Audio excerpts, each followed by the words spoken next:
महाकाली का श्राप। एक रहस्यमयी सत्य घना अंधेरा था। आसमान में काले बादल उमड़ रहे थे। ठंडी हवाएं सन्नाटे को और गहरा बना रही थीं।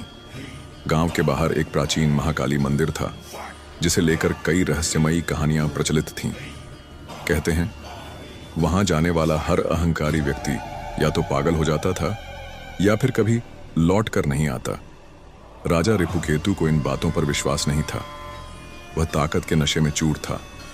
उसने घोषणा कर दी, इस मंदिर की कोई जरूरत नहीं, इसे तोड़कर महल का हिस्सा बनाया जाएगा। गांव के बुजुर्गों ने उसे चेताया, राजन, यह केवल एक मंदिर नहीं, स्वयं महाकाली का धाम है। इसे नष्ट करने का परिणाम भयावह होगा।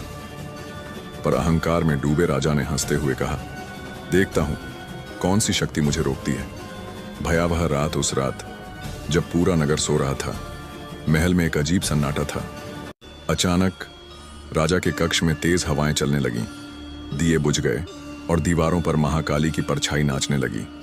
राजा घबरा कर उठा, लेकिन तभी एक काली छाया प्रकट हुई। उसकी आंखें जलते अंगारों जैसी थीं और हाथों में खून से सनी तलवार थी। रिपुकेतु, एक गर्जना गूंजी, तूने मेरा धाम नष्ट करने का दुस्साहस किया, अब तेरा अंत निश्चित है। राजा घबराकर पीछे हटने लगा, पर जैसे ही उसने महाकाली की आंखों में देखा, उसका शरीर कांपने लगा। उसका सारा बल जैसे समाप्त हो गया था। तभी अचानक जमीन फटी, महल कांप उठा। राजा चीखने लगा, लेकिन कोई उसे बचाने वाला नहीं था। राजा की आखिरी चीखों के साथ ही वह जमीन में समा गया और महल खंडहर में बदल गया। आज भी कहते हैं, उस मंदिर में जो भी अधर्म करता है, रात के अंधेरे में उसकी चीखें गूंजती हैं। वहां जाने वालों ने एक काली परछाई को चलते हुए देखा है, जिसकी आंखों में वही अग्नि जल रही होती है। क्या तुमने कभी उस मंदिर के पास कुछ अजीब महसूस किया है?